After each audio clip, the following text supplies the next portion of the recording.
നമസ്കാരം. 24 റൗണ്ടപ്പിലേക്ക് വിശദമായി ഞാൻ ഗോകുൽ രവി. 2 മലയാളികളുടെ വധശിക്ഷ നടപ്പാക്കിയതായി UAE ഇന്ത്യൻ വിദേശകാര്യ മന്ത്രാലയത്തെ അറിയിച്ചു. മുഹമ്മദ് റിനാഷ് അരങ്കിലോട്ട്, മുരളീധരൻ പെരുന്തട്ടവളപ്പിൽ എന്നിവരെയാണ് ശിക്ഷിച്ചത്. UAE അധികൃതർ 2025 ഫെബ്രുവരി 28-നാണ് ഇന്ത്യൻ എംബസി ഇക്കാര്യം അറിയിച്ചത്. UAE സർക്കാരിന് ദയാഹർജികളും മാപ്പപേക്ഷകളും അയക്കുന്നത് ഉൾപ്പെടെ സാധ്യമായ എല്ലാ കോൺസുലാർ നിയമസഹായങ്ങളും എംബസി നൽകിയിരുന്നുവെന്ന് വിദേശകാര്യ മന്ത്രാലയം അറിയിച്ചു.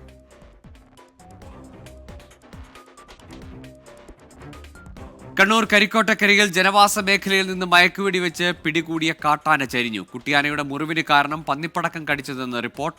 തീറ്റയോ വെള്ളമോ എടുക്കാനാവാത്ത നിലയിലായിരുന്നു. വന്യജീവി ശല്യത്തിന് പരിഹാരം കാണാത്തതിൽ പ്രതിഷേധിച്ച് ആറളം ഫാം ബ്ലോക്ക് 13-ൽ പ്രദേശവാസികൾ പ്രതിഷേധിക്കുകയാണ്. RRT ഉദ്യോഗസ്ഥരെ നാട്ടുകാർ തടഞ്ഞുവെച്ചു.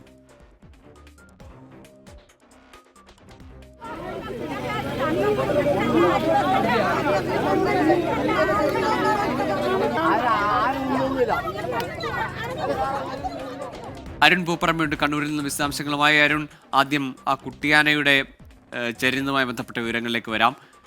പിടികൂടി ചികിത്സിക്കാൻ കൊണ്ടുപോകുമ്പോൾ തന്നെ ഗുരുതരമായ പരിക്കാണെന്ന് വ്യക്തമായിരുന്നു. ഇനി ഈ പന്നിപ്പടക്കം ആര് വെച്ചതാണ്, എവിടെ വെച്ചാണ് ഈ അപകടം സംഭവിച്ചത് അടക്കമുള്ള അന്വേഷണത്തിലേക്ക് വനംവകുപ്പ് കടക്കില്ലേ? ഗൂഗിൾ അത്തരം അന്വേഷണങ്ങളിലേക്ക് വനം വകുപ്പ് കടക്കും എന്ന് തന്നെയാണ് ഈ ഘട്ടത്തിൽ അവർ വ്യക്തമാക്കുന്നത്. അതിനായി പ്രത്യേക സംഘത്തെ രൂപീകരിച്ചിട്ടുണ്ട്. അന്വേഷണത്തിന് CCF ആണ് ഉത്തരവിട്ടത്. കണ്ണൂർ DFOക്ക് അന്വേഷണ ചുമതലയും നൽകിയിട്ടുണ്ട്. 11-അംഗ സംഘം ഈ അന്വേഷണത്തിന് വേണ്ടി രൂപീകരിച്ചിട്ടുണ്ട്. അങ്ങനെ വളരെ ഗൗരവത്തോടു കൂടി തന്നെ ഇതിന്റെ വിശദമായ അന്വേഷണം നടത്താനാണ് ഇപ്പോൾ വനം വകുപ്പിന്റെ തീരുമാനം. രാത്രി 9 മണിയോടെയാണ് ഈ കുട്ടിയാന ചെരിഞ്ഞു എന്ന വിവരം സ്ഥിരീകരിക്കുന്നത്. വനം വകുപ്പിന്റെ ആറളം RRT കേന്ദ്രത്തിലായിരുന്നു ചികിത്സയിൽ ഉണ്ടായിരുന്നത്. വൈകിട്ട് മയക്കുവെടി വെച്ചാണ് ഈ കുട്ടിയാനയെ പിടികൂടിയത്. ഗോകുൽ സൂചിപ്പിച്ചതുപോലെ തന്നെ പിടികൂടുന്ന ഘട്ടത്തിൽ തന്നെ ഗുരുതരമായി പരിക്കേറ്റിരുന്നു. അവശ നിലയിലായിരുന്നു. മയക്കുവെടി വെക്കുന്നതിന് മുമ്പ് തന്നെ അവശ നിലയിലായിരുന്നു. അതിനുശേഷം ഈ ലോറിയിലേക്ക് കയറ്റുമ്പോഴൊക്കെ അത് വീട് പോകുന്ന സാഹചര്യം തന്നെ ഉണ്ടായിരുന്നു. അതിനുശേഷം വനംവകുപ്പിന്റെ ഉദ്യോഗസ്ഥർ തന്നെ പറഞ്ഞിരുന്നു ഇത് അതിജീവിക്കുക എന്നുള്ളത് വളരെ ശ്രമകരമായ ദൗത്യമാണ്, അല്ലെങ്കിൽ വിദഗ്ധ ചികിത്സ ഉൾപ്പെടെ ആവശ്യമുണ്ടെന്ന്. അങ്ങനെയാണ് RRT ഓഫീസിലേക്ക് കൊണ്ടുപോയത്. വിദഗ്ധ ചികിത്സ ആവശ്യമാണെങ്കിൽ വയനാട്ടിലേക്ക് മാറ്റും എന്നുൾപ്പെടെ അറിയിച്ചിരുന്നു. പക്ഷേ 9 മണിയോടെ തന്നെ ആന ചെരിഞ്ഞു എന്ന വിവരം പുറത്തു വരികയും ചെയ്തു. എന്തായാലും വളരെ ദൗർഭാഗ്യകരമായ സങ്കടകരമായ നമ്മൾ ആ ദൃശ്യങ്ങളൊക്കെ എന്തായാലും കണ്ടതാണ്. അതിൽ അന്വേഷണം എന്തായാലും വനം വകുപ്പ് നടത്തുകയാണ്. അതിനിടെ ആറളത്ത് പ്രദേശവാസികളുടെ ഒരു പ്രതിഷേധം കൂടി നടക്കുന്നുണ്ട്. ആറളം ഫാം ബ്ലോക്ക് 13-ലാണ് RRT ഓഫീസിന് മുന്നിൽ പ്രതിഷേധിച്ചത്. RRT ഉദ്യോഗസ്ഥരെ ഇതുവരെ ഓഫീസിന് പുറത്തു പോകാൻ അവർ അനുവദിച്ചിട്ടില്ല. അതിന് പ്രധാന കാരണമായി പറയുന്നത് കഴിഞ്ഞ ദിവസം 2 പേർ കാട്ടാനാക്രമണത്തിൽ കൊല്ലപ്പെട്ടിരുന്നു. അന്ന് മന്ത്രിയും ഉന്നത വനം വകുപ്പ് ഉദ്യോഗസ്ഥരും അവിടെ എത്തി ഇതിൽ അടിയന്തര നടപടി സ്വീകരിക്കും, അതിവേഗ നടപടി സ്വീകരിക്കുമെന്ന് പറഞ്ഞെങ്കിലും അത്തരം വാക്കുകളൊന്നും പാലിച്ചില്ല എന്നതാണ് ഇവർ ആരോപിക്കുന്നത്. കരിക്കോട്ടക്കരിയിൽ ഒരു കുട്ടിയാനയെ അവിടെ ജനവാസ മേഖലയിൽ ഇറങ്ങിയപ്പോൾ മുഴുവൻ സംവിധാനങ്ങളും അവിടെ എത്തിച്ചു. ഇത്ര ഗുരുതരമായ പ്രശ്നം ആറളത്തുണ്ടായിട്ട് വനംവകുപ്പ് ഉദ്യോഗസ്ഥർ കൃത്യമായ നടപടി സ്വീകരിക്കുന്നില്ല, വേണ്ട രീതിയിലുള്ള ക്രിയാത്മകമായ ഇടപെടൽ അതിൽ ഉണ്ടായിട്ടില്ല എന്നാരോപിച്ചാണ് പ്രതിഷേധം. RRT ഉദ്യോഗസ്ഥരെ ഇപ്പോഴും ഓഫീസിന് പുറത്തേക്ക് പോകാൻ അനുവദിച്ചിട്ടില്ല എന്ന് തന്നെയാണ് നമുക്ക് ലഭിക്കുന്ന വിവരം. എന്തായാലും വരും ദിവസങ്ങളിലും ശക്തമായ പ്രതിഷേധം തുടരാനാണ് ആറളം ഫാമിലെ നിവാസികളുടെ തീരുമാനം. ശരി, അരുൺ പൂപ്പറമ്പയാണ് വിശദാംശങ്ങൾ നൽകിയത് കണ്ണൂരിൽ നിന്ന്. കഴിഞ്ഞ മാസം 23-ന് 2 പേരുടെ മരണം സംഭവിച്ച കാട്ടാന ആക്രമണത്തിൽ 2 പേർ കൊല്ലപ്പെട്ട ആറളം ഫാമിലെ ബ്ലോക്ക് 13-ൽ തന്നെയാണ് ഇപ്പോഴും പ്രതിഷേധം നടക്കുന്നത്.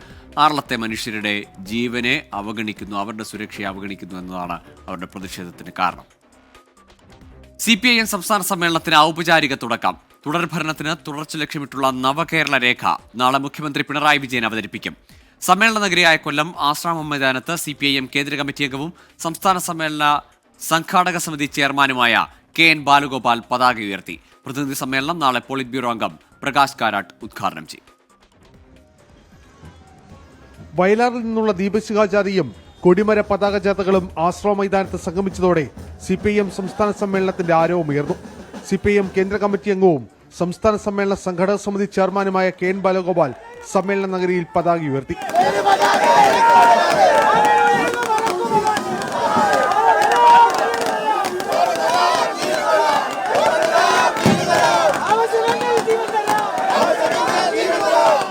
നാളെ പ്രതിനിധി സമ്മേളന നഗരിയായ കൊല്ലം ടൗൺ ഹാളിൽ സമ്മേളനത്തിന്റെ പതാക കേന്ദ്ര കമ്മിറ്റി അംഗം AK ബാലൻ ഉയർത്തും.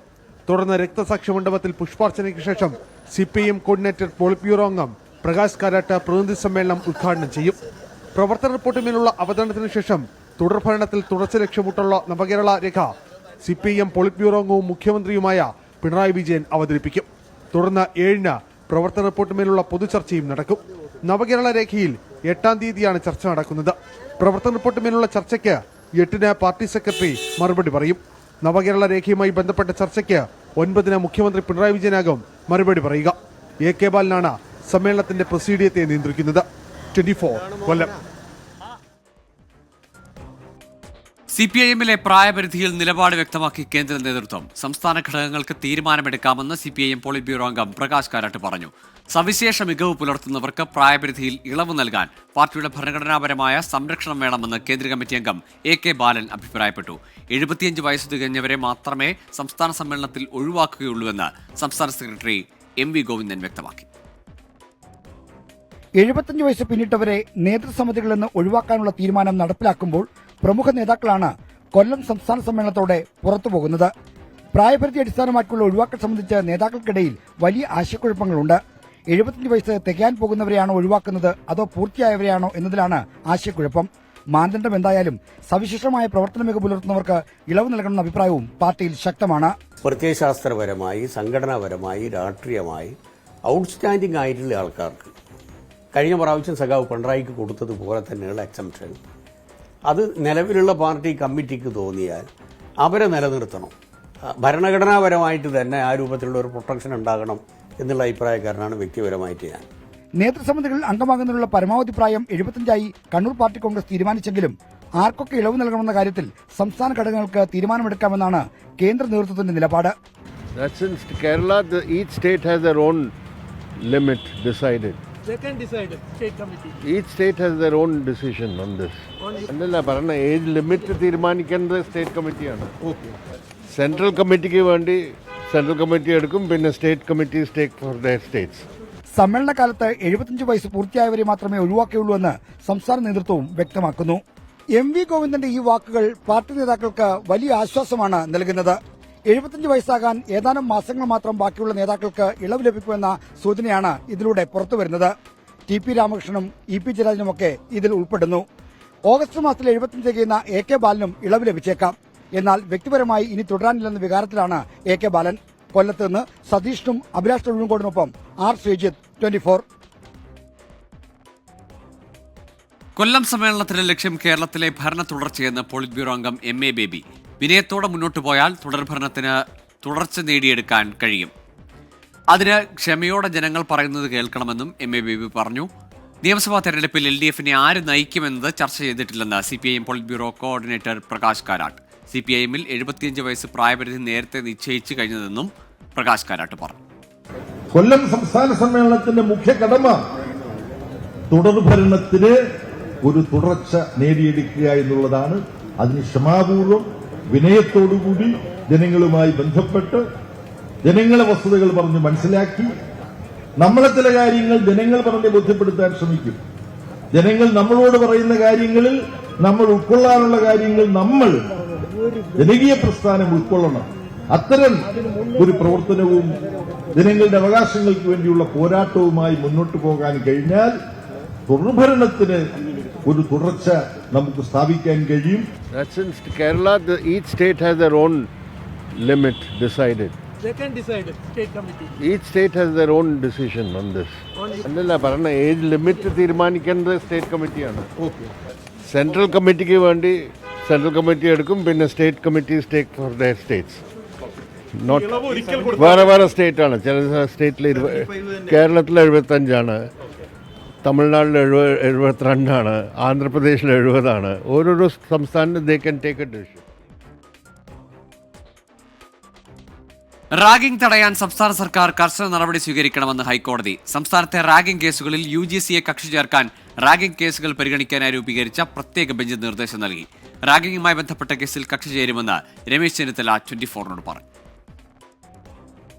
സംസ്ഥാനത്ത് വിവിധ സ്കൂളുകളിലും കോളേജ് ക്യാമ്പസുകളിലും ക്രൂരമായ റാഗിംഗ് റിപ്പോർട്ട് ചെയ്തതിന് പിന്നാലെയാണ് ശക്തമായ നടപടിയുമായി ഹൈക്കോടതി രംഗത്തെത്തിയത്.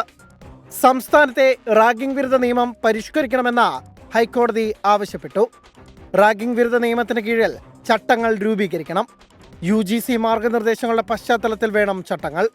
ഇതിനായി വിവിധ മേഖലകളിലെ വിദഗ്ധരെ ഉൾപ്പെടുത്തി വർക്കിംഗ് ഗ്രൂപ്പ് രൂപീകരിക്കണമെന്നും കോടതി ആവശ്യപ്പെട്ടു. സംസ്ഥാന ജില്ലാ തലങ്ങളിൽ റാഗിംഗ് വിരുദ്ധ സമിതി പ്രവർത്തിക്കുന്നുവെന്ന് ഉറപ്പാക്കണമെന്നും ഹൈക്കോടതി നിർദ്ദേശങ്ങൾ നടപ്പാക്കി അറിയിക്കണമെന്നും ഡിവിഷൻ ബെഞ്ചിന്റെ ഉത്തരവുണ്ട്. കേസിൽ നാളെ കക്ഷി ചേരുമെന്നും ചെന്നിത്തല. ഈ റാഗിങ്ങുമായി ബന്ധപ്പെട്ട് അതുപോലെ ക്ലീൻ ക്യാമ്പസ്, സേഫ് ക്യാമ്പസ് എന്നൊരു പദ്ധതി നടപ്പാക്കിയ മുൻ ആഭ്യന്തരമന്ത്രിയാണ് ഞാൻ. എനിക്ക് വലിയ വിഷമമുണ്ട് ഇതെല്ലാം കാണുമ്പോൾ. അതുകൊണ്ടാണ് ഞാൻ കക്ഷി ചേരാൻ തീരുമാനിച്ചത്. ഇനിയും കേരളത്തിൽ റാഗിംഗ് ഒരിക്കലും ഉണ്ടാകാത്ത നിലയിലുള്ള ഹൈക്കോടതിയുടെ തീരുമാനം ഉണ്ടാകണം. സംസ്ഥാന നിയമസേവന അതോറിറ്റിയുടെ പൊതുതാൽപര്യ ഹർജി ഫയലിൽ സ്വീകരിച്ച കോടതി ഉന്നത വിദ്യാഭ്യാസ വകുപ്പ് ഉൾപ്പെടെയുള്ള എതിർകക്ഷികൾക്ക് നോട്ടീസ് അയച്ചു. സംസ്ഥാന നിയമസേവന അതോറിറ്റിയുടെ ഹർജിയിൽ UGCയെയും കക്ഷി ചേർത്തിട്ടുണ്ട്. 24 കൊച്ചി.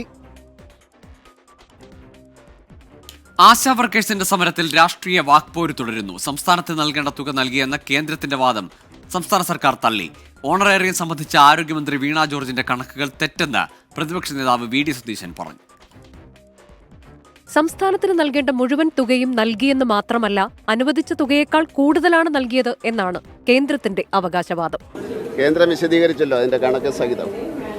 എന്തെങ്കിലും ഒരു കാര്യം പറഞ്ഞത് കേന്ദ്രം എന്ന് പറയും. അത് കേന്ദ്രത്തെ പറ്റി ഉള്ള ഒരു ബഹുമാനം കൊണ്ട് പറയുന്നതാണ്. 2023-24 സാമ്പത്തിക വർഷത്തിൽ 1 രൂപ പോലും നൽകിയിട്ടില്ലെന്നും ഇനിയും 636.88 കോടി രൂപ കേന്ദ്രം നൽകാനുണ്ടെന്നുമാണ് സംസ്ഥാന സർക്കാരിന്റെ മറുപടി. വിഷയത്തിൽ കേന്ദ്രമന്ത്രി സുരേഷ് ഗോപിയുടെ ഇടപെടലിനെ ധനമന്ത്രി KN ബാലഗോപാൽ വിമർശിച്ചു. മന്ത്രി എന്ന നിലയിൽ അദ്ദേഹം ഈ കാര്യം പഠിക്കുന്നുണ്ടോ എന്ന് നിങ്ങളും ചിന്തിക്കില്ലേ? കാര്യം കാണുന്നവരെല്ലാം ചിന്തിക്കും. അപ്പൊ ഇങ്ങനെ വന്ന് പറയാൻ പാടില്ല. ഇവിടെ വന്നിട്ട് അവിടെ പോയി ഞാൻ ഇതിനായിട്ടാണ് ഡൽഹിക്ക് പോകുന്നത്. എനിക്കൊരു വ്യക്തിയെ അങ്ങനെ പറയുന്ന രീതിയൊന്നും സ്വഭാവമില്ല. പക്ഷെ അവിടെ വന്നിട്ട് ഞാൻ ഇതിനായിട്ടാണ് ഡൽഹിക്ക് പോകുന്നത് എന്ന് പറഞ്ഞ് പോവാ. എന്നാൽ ഓണറേറിയം സംബന്ധിച്ച ആരോഗ്യമന്ത്രിയുടെ കണക്കുകൾക്കെതിരെയാണ് VD സതീശൻ രംഗത്തെത്തിയത്. 97 കോടി NHM-ലേക്ക് കിട്ടാനുള്ളപ്പോ മന്ത്രി നമ്മളെയല്ലേ കബളിപ്പിച്ചത്? ആശാവർക്കർക്ക് കൊടുക്കാനുള്ള ഇൻസെന്റീവ് 100 കോടി കിട്ടാണ്ടെന്നാണ് നമ്മളോട് നുണ പറഞ്ഞത്. സെക്രട്ടേറിയറ്റിന് മുന്നിലെ ആശാ വർക്കേഴ്സിനും പിന്തുണയുമായി കോൺഗ്രസ് നേതാക്കൾ ഇന്നും സമരപ്പന്തലിലെത്തി. ആശാ വർക്കർമാർ കുമ്മുകൊടുക്കാൻ, അവരെ സ്നേഹത്തോടെ ചേർത്ത് പിടിക്കാൻ മനസാക്ഷിയുള്ള മുഴുവൻ മലയാളികളും ഉണ്ടായിട്ടുണ്ട്. ഒരു വിഭാഗം ആശാ വർക്കേഴ്സ് നടത്തുന്ന സമരം 24 ദിവസം പിന്നിട്ടു. 24 തിരുവനന്തപുരം. 24 റൗണ്ടപ്പിലേക്ക് വീണ്ടും. കൊച്ചി കാക്കനാട് തെങ്ങോട് 10ാം ക്ലാസ് വിദ്യാർത്ഥിയുടെ ശരീരത്തിൽ നായ്ക്കുരുണക്കായ സംഭവത്തിൽ വിദ്യാഭ്യാസ വകുപ്പിന്റെ നടപടി. കുട്ടി അതിക്രമത്തിന് ഇരയായിട്ടും വേണ്ട സഹായം ചെയ്യാതിരുന്ന 3 അധ്യാപകരെ സസ്പെൻഡ് ചെയ്തു. ഒരു അധ്യാപികയെ സ്ഥലം മാറ്റി. 10ാം ക്ലാസ്സുകാരിയുടെ ദേഹത്ത് നായ്ക്കുരുണക്കായിട്ട വിദ്യാർത്ഥിനികളുടെ പരീക്ഷാ സെന്ററും മാറ്റി. കാക്കനാട് തെങ്ങോട് സ്കൂളിൽ പഠിക്കുന്ന 10ാം ക്ലാസ്സുകാരിക്ക് നേരെയായിരുന്നു സഹപാഠികൾ ക്രൂരത കാട്ടിയത്. ക്ലാസ്സിലിരുന്ന പെൺകുട്ടിയുടെ ശരീരത്ത് നായ്ക്കുരുണക്കായ എറിഞ്ഞായിരുന്നു ക്രൂരത. 15 ദിവസത്തോളം കുട്ടി ആശുപത്രിയിൽ കിടക്കേണ്ട സാഹചര്യമാണ് ഉണ്ടായത്. കുട്ടിക്ക് നേരെ സ്കൂളിൽ വെച്ച് അതിക്രമമുണ്ടായിട്ടും സംഭവം കണ്ടില്ലെന്ന നിലയിലാണ് അധ്യാപകർ പെരുമാറിയത്. കുട്ടിയുടെ ദുരവസ്ഥ 24 വാർത്തയാക്കിയതിനു പിന്നാലെയാണ് വിദ്യാഭ്യാസ വകുപ്പ് അന്വേഷണം പ്രഖ്യാപിച്ചത്. ഈ അന്വേഷണ റിപ്പോർട്ടിന്റെ അടിസ്ഥാനത്തിലാണ് അധ്യാപകരായ ശ്രീകാന്ത്, ജിഷ, ദീപ എന്നിവരെ സസ്പെൻഡ് ചെയ്യുകയും രാജി എന്ന അധ്യാപികയെ തിരുമാറാടി സ്കൂളിലേക്ക് സ്ഥലം മാറ്റുകയും ചെയ്തത്. കുട്ടിയുടെ ശരീരത്ത് നായ്ക്കുരുണക്കായ എറിഞ്ഞ 2 വിദ്യാർത്ഥികളുടെ പരീക്ഷാ സെന്ററും മാറ്റിയിട്ടുണ്ട്. തൃക്കാക്കര ഗവൺമെന്റ് ഹൈസ്കൂളിലേക്കാണ് ഇരുവരുടെയും പരീക്ഷാ സെന്റർ മാറ്റിയത്. സംഭവത്തിൽ കൂടുതൽ തുടർ നടപടികൾ ഉണ്ടാവുമെന്നും അധികൃതർ വ്യക്തമാക്കി. SSLC പരീക്ഷ കഴിഞ്ഞ ശേഷം കേസിൽ പ്രതികളായ അധ്യാപകരുടെയും വിദ്യാർത്ഥികളുടെയും മൊഴി രേഖപ്പെടുത്തി തുടർ നടപടികൾ ഉണ്ടാവുമെന്ന് പോലീസും അറിയിച്ചു. കേസിന്റെ തുടക്കത്തിൽ ഇൻഫോ പാർക്ക് പോലീസിനും വലിയ വീഴ്ചയാണ് സംഭവിച്ചത്. S. ശ്യാംകുമാർ, 24 കൊച്ചി. വാളയാർ പീഡനക്കേസിൽ പെൺകുട്ടികളുടെ അമ്മയെയും രണ്ടാനച്ഛനെയും കൂടുതൽ കേസുകളിൽ പ്രതികളാക്കി CBI. പെൺകുട്ടികളെ ലൈംഗിക പീഡനത്തിന് ഇരയാക്കിയതിൽ അമ്മയ്ക്കും പങ്കുണ്ടെന്നാണ് CBI കണ്ടെത്തൽ. CBI സമർപ്പിച്ച കുറ്റപത്രങ്ങൾ കൊച്ചിയിലെ പ്രത്യേക CBI കോടതി അംഗീകരിച്ചു. വിചാരണയ്ക്ക് മുന്നോടിയായി കൊച്ചിയിലെ പ്രത്യേക കോടതിയിൽ കേസിന്റെ പ്രാരംഭവാദം ഇന്ന് ആരംഭിച്ചു. ഇതിനിടയിലാണ് അമ്മയെയും രണ്ടാനച്ഛനെയും 3 കേസുകളിൽ കൂടി പ്രതി ചേർത്ത് CBI സമർപ്പിച്ച കുറ്റപത്രങ്ങൾ കോടതി അംഗീകരിച്ചത്. അമ്മയ്ക്കും അച്ഛനും സമൻസ് അയക്കണോ എന്നതിൽ ഈ മാസം 25-ന് തീരുമാനമെടുക്കും.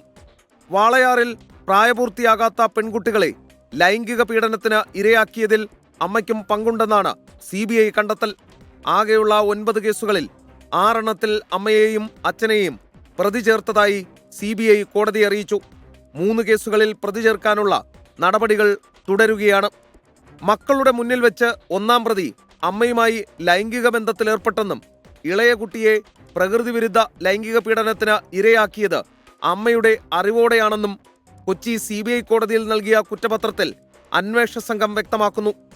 സംസ്ഥാന പോലീസ് അന്വേഷണത്തിനെതിരെ കുട്ടിയുടെ അമ്മ നൽകിയ ഹർജിയിൽ അന്വേഷണമേറ്റെടുത്ത CBI അമ്മയെ 2-ാം പ്രതിയും അച്ഛനെ 3-ാം പ്രതിയുമാക്കിയാണ് കുറ്റപത്രം നൽകിയത്. ആത്മഹത്യാ പ്രേരണ കുറ്റം ഉൾപ്പെടെ വിവിധ വകുപ്പുകളും ചുമത്തി. എസ് ശ്രീകാന്ത്, 24 കൊച്ചി. 24 റൗണ്ടപ്പിലേക്ക് വീണ്ടും. KLM ആക്സിസ് ഓഫ് ഇൻവെസ്റ്റിന്റെ 25ാം വാർഷികാഘോഷങ്ങളുടെ ഭാഗമായുള്ള ബിസിനസ് കോൺക്ലേവ് പാലക്കാട് നടന്നു. ഫോർട്ട് പാലസിൽ നടന്ന conclave KLM Axis of invest chairman TP Srinivasan ഉദ്ഘാടനം ചെയ്തു. ഡയറക്ടർ MP ജോസഫ് IAS അധ്യക്ഷത വഹിച്ച പരിപാടിയിൽ executive director Shibu Thekkampuram, CEO Manoj Ravi, president VC George Kutty തുടങ്ങിയവർ സംസാരിച്ചു. ഇനി കാലാവസ്ഥ റിപ്പോർട്ടിലേക്ക്. ഇപ്പോഴത്തെ കാലാവസ്ഥ സമർപ്പിക്കുന്നത് Berger paints 100 years of trust.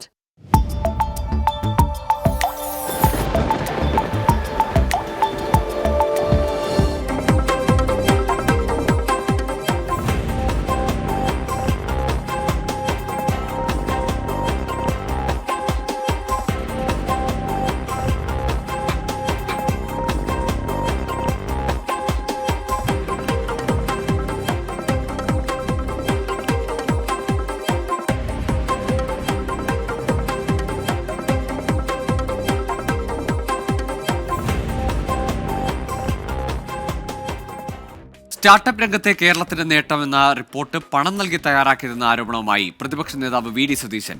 ആരോപണം നിഷേധിച്ചാൽ സ്വകാര്യ കമ്പനിക്ക് പണം നൽകിയ തെളിവുകൾ പുറത്തുവിടാമെന്ന് പ്രതിപക്ഷ നേതാവ് വെല്ലുവിളിച്ചു. ഇതു സംബന്ധിച്ച് മുഖ്യമന്ത്രി നിയമസഭയിൽ നൽകിയ മറുപടിയും പുറത്തുവന്നു.